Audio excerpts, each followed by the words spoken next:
A'udzu billahi samil alim minasyaitonir rajim. Bismillahirrahmanirrahim. Alhamdulillah wassalatu wassalamu ala asyrafil anbiya'i wal mursalin nabiyina Muhammad wa man tamassaka bi sunnati ila yaumil din, amma ba'd. Assalamualaikum warahmatullahi wabarakatuh. Mga kapatid sa pananampalatayang Islam, tayo po ay magsasagot sa ilan sa mga katanungan ng ating kapatid na pinadala sa atin sa pamamagitan ng kanilang messenger. Sabi niya, Assalamualaikum warahmatullahi wabarakatuh. Waalaikumsalam warahmatullahi wabarakatuh. Ya Ustad, may tanong po. Oras mismo ng sala, tapos may natumba na wala ng malay. Ang narapat gawin, asikasuhin yung natumba o hayaan na lang siya hanggang matapos ang sala? Actually mga kapatid, napakaganda ng katanungan. At ang magiging kasagutan natin dito ay hindi lamang patungkol sa pagdarasal na kung saan ay may kaugnayan sa pagputol o pagtigil o pagsira ng pagdarasal, bagkus anumang gawaing pagsamba, higit lalo sa mga obligadong pagsamba na nauukol lamang para sa Allah subhanahu wa ta'ala. Ano ba ang rulings, ano ba ang hukom dito? Ito ba ay maaaring putulin, maaaring gambalahin, maaaring itigil habang ginagawa ang mga pagsambang ito? At bibigyan natin ng highlights pagkatapos ang pagdarasal na may kaugnayan sa isyu na ito. So lahat ng papuri at pasalamat ay para lamang sa Allah. Tandaan natin mga kapatid sa pananampalatayang Islam na ang pangunahing alituntunin tungkol sa obligadong pagdarasal ay hindi pinahihintulutan na ito ay magambala, hindi pinahihintulutan na ito ay maputol, o hindi pinahihintulutan na ito ay ihinto o itigil. Yan po ang pangunahing alituntunin na nakasaad sa batas ng Sharia. Dahil ang Allah subhanahu wa ta'ala ay kanyang ipinagbawal sa kanyang alipin na sirain ang mga gawain na ito habang ginagawa.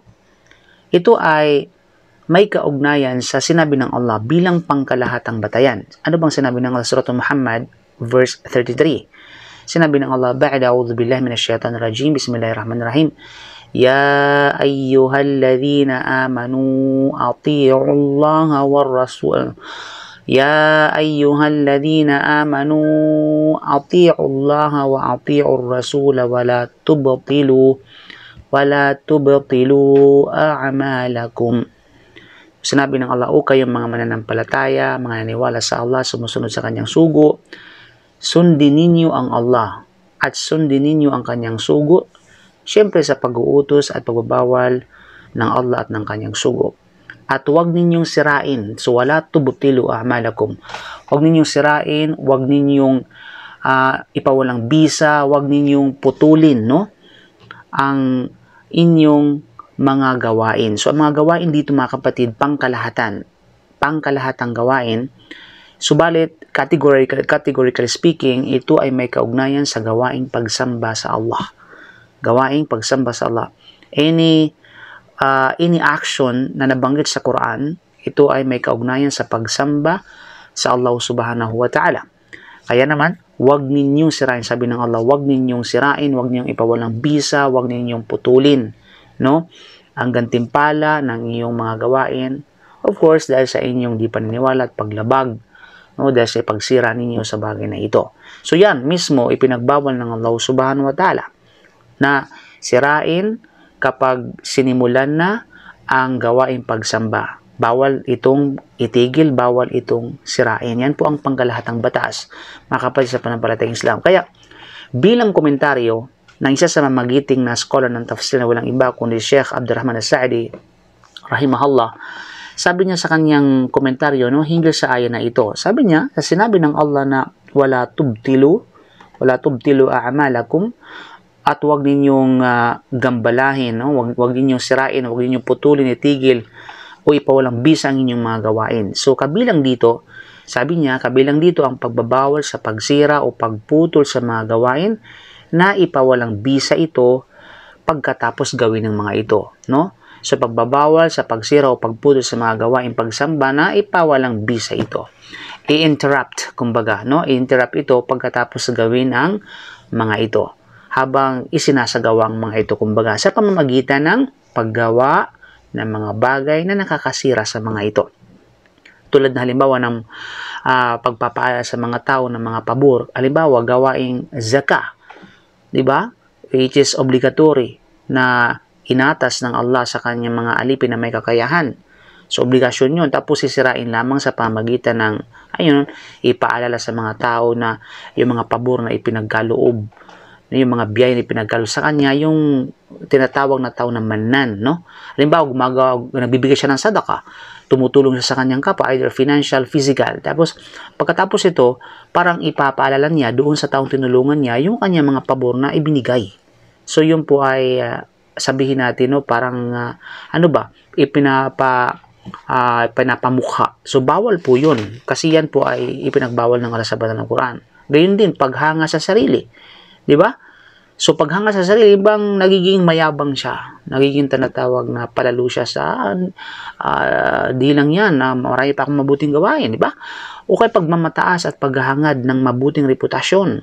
Di ba? Gagawin niyang isang mabuting gawain o pagsamba sa Allah na ipinahintulutan ng Allah sa kanyang gawin, mga kabutihang gawain na ipinahintulutan sa kanya ng Allah. So, ang hinahangad niya ay mabuting reputasyon. Ginagawa niya ito for the good reputation.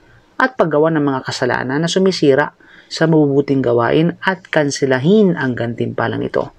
Kansilahin ito at hindi ipagpatuloy.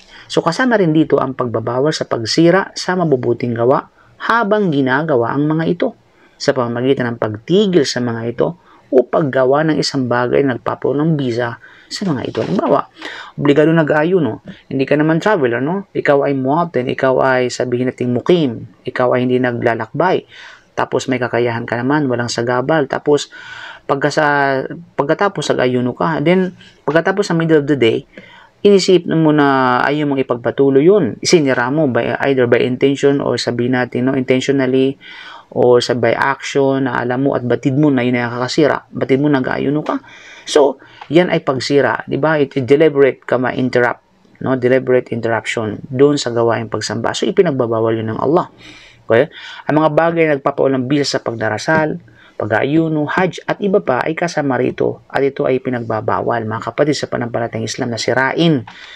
No? Sirain, gambalahin, o di naman kaya antalain, o di naman kaya ay putulin, at huwag ipagpatuloy o ipawalang bisa ng walang valid reason na tinatanggap ng Sharia. You know? So, lahat ng gawaing kabutihan, especially yung mga obligadong mga gawain, mga kapatid.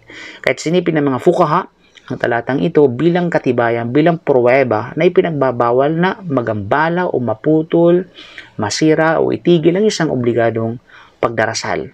So, nung tinanong yung mga fuqaha tungkol sa pagputol ng pagsasala habang ginagawa ito ng walang kadahilanan na itinatanggap ng Sharia, ay sinabi nila, nagkaisa sila na ipinagbabawal ito, at ito yung batayan sa Surah Muhammad chapter 47 verse 33, wala tubtilu a'malakum. Okay? Wala tubtilu a'malakum. Kaya of course, and sabi nga nila, there's every rules there's an exemption, no? Must be an exemption. Must be, tama ba? So, every rules there's an exemption. So, ang exemption na ay ginawa para sa bagay na ito sa kaso ng pangailangan. Necessity, kumbaga, na hindi maaaring ipagpaliban. So, yun yung kinakailangan na yung bagay o incident na yun na hindi maaaring ipagpaliban. Hindi maaaring antalahin. Kinakailangan, gumagawa ka ng isa sa kasagsagan ng iyong gawain pagsamba, tapos mayroong insidente, na yung insidente na ito tumatawag sa iyo na kinakailangan mong puntahan, kinakailangan mong sabihin natin, no, sa katuparan at sa pamamagitan ng pagputol ng iyong gawain pagsamba. You know? So, sa ganitong kadahilanan, pinahihintulutan. Ito yung exemption sa rules, mga kapatid.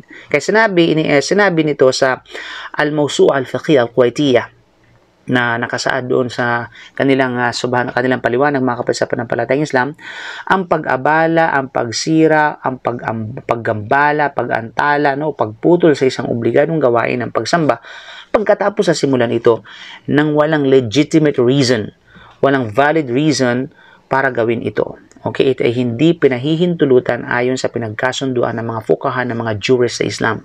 Dahil ang paggambala o pagsira o pagputol sa isang particular na gawain pagsamba habang ginagawa ito ng walang anumang lehitimong kadahilanan ay hangal na pag-uugali. Isang hangal na gawain ng isang tao na salungat sa kabanalan ng pagsamba.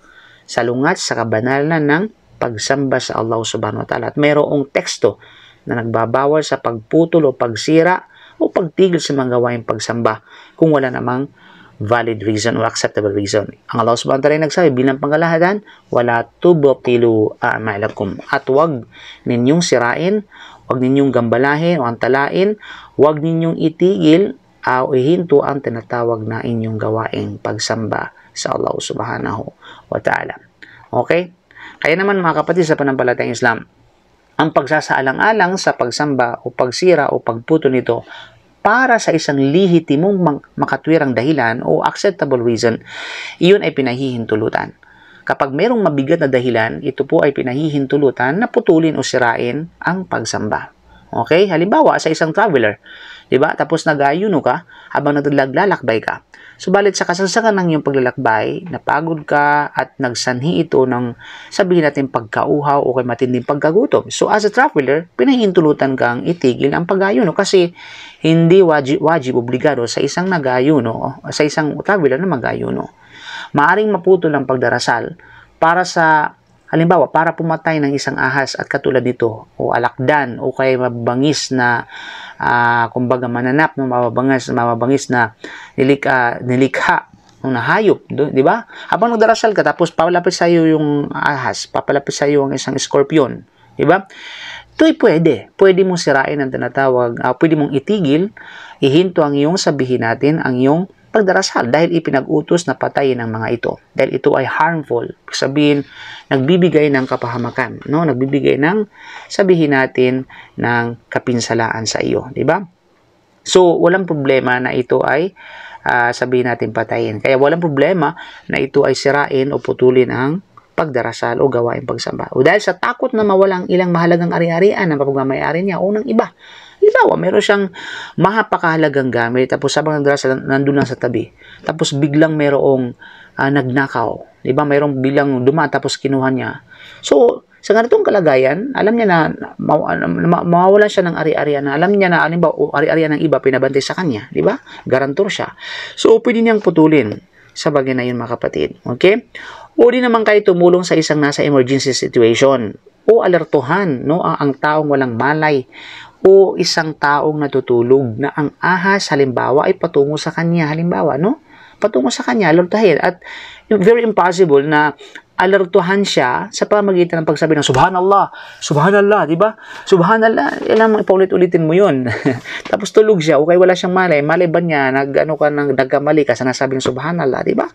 So, pwede yun. O pagputol o pagsira sa pag-aayon upang iligtas ang isang taong nalulunod halimbawa o dahil sa takot para sa sarili o isang nagpapasuso ng sanggol tulad sa mga nag-aayuno. Kumbaga, di ba, takot siya sa kanya sarili. Mayroon siyang sabihin natin, mayroon siyang sakit o di naman kaya sa mga nurse nagpapadede, nagpapasuso ng sanggol. Di ba? Pwede sa kanila itigil at hinto ang pag-ayuno. Di ba? Kahit pa sa nasa kasasangan sila ng pag-ayuno.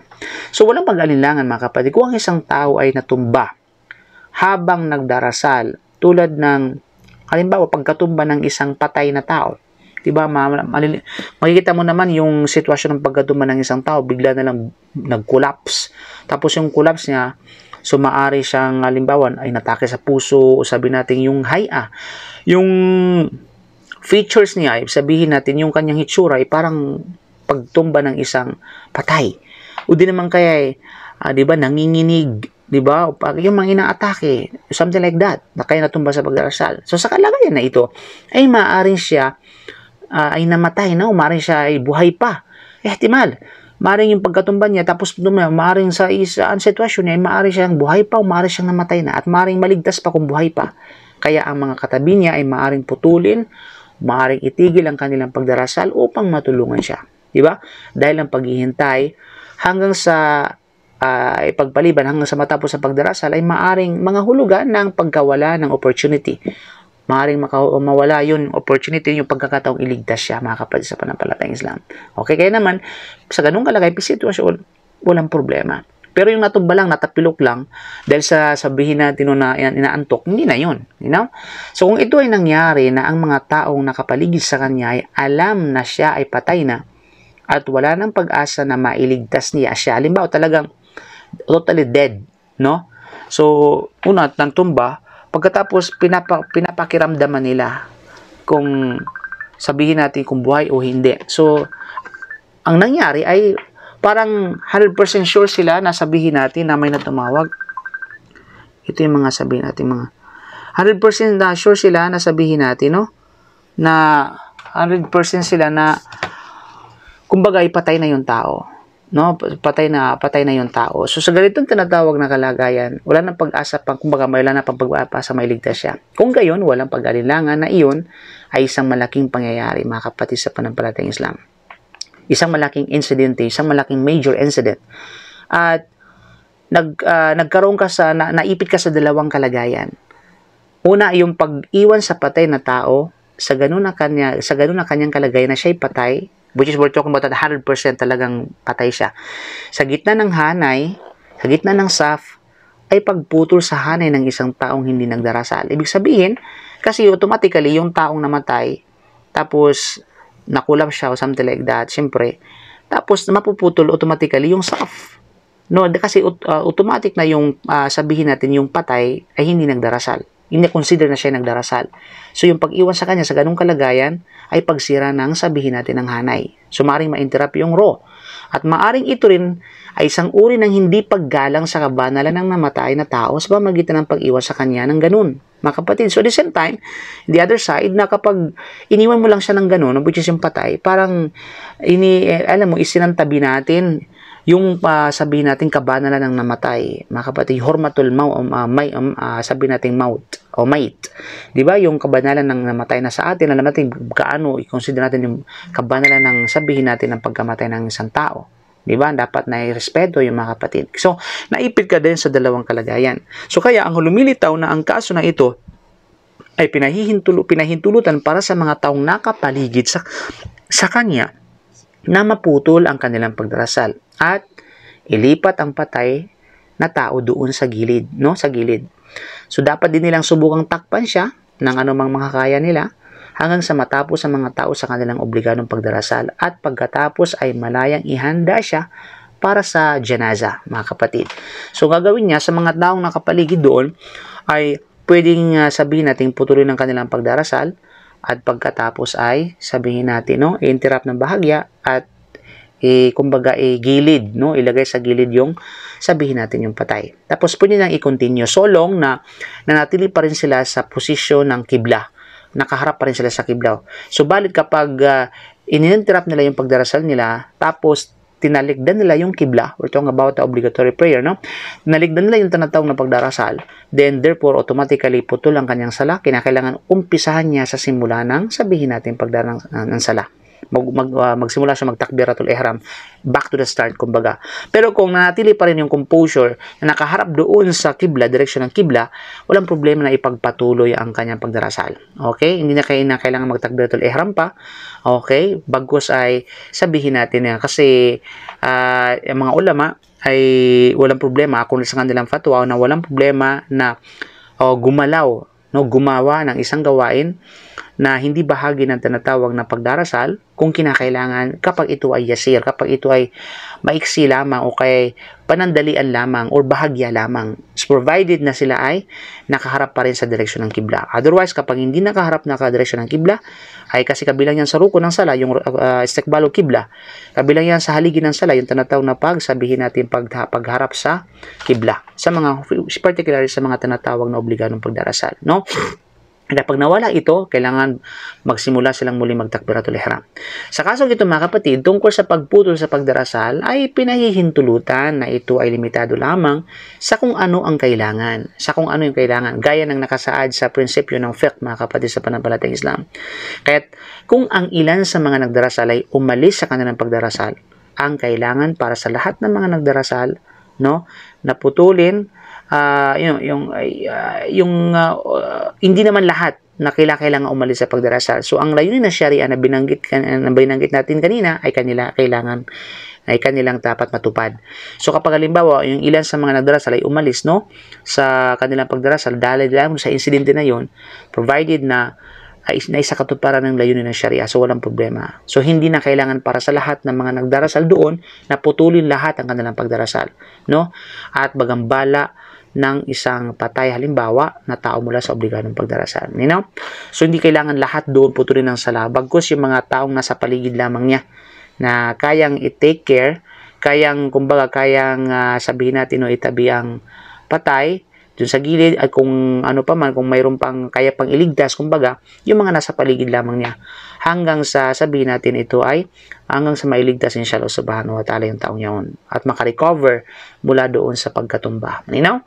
So ito mga kapatid, so the conclusion of the sabihin natin of the explanation ay pwede kung ito ay kinakailangan.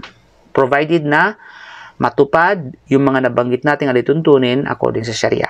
You know? Pero kapag walang mabigat na dahilan, ay hindi maaari na ito ay putulin, sirain, gambalahin, o ipawalang bisa ang isang gawain pagsamba, specifically ang isang sala habang ginagawa ito. Hanggang sa ito ay matapos. So, hopefully, meron tayong nakuhang kaalaman at naging maliwanag sa inyo ang ating explanation, mga kapatid. So, maraming salamat sa nagtanong dahil ito ay nabigyan natin ng linaw. Alhamdulillah. At naway pagpalain siya ng Allah subhanahu wa ta'ala. Bago tayo magtapos, so pakiusap po na mag-subscribe kayo sa ating YouTube channel para sa mga dagdag na kaalaman hinggil sa ating din inshallah, at iba't ibang mga kumbaga ibang kaalaman na ating makukuha inshallah biin nila. At ganyan sa mga hindi pa po nakapag-follow sa aking Facebook page, you may follow my Facebook page. So maraming salamat po. Jazakumullahu khair. Wa akhiru da'wana alhamdulillah subhanaka bihamdik asyhadu an la ilaha illa anta astaghfiruka wa atubu ilaik. Assalamualaikum warahmatullahi wabarakatuh.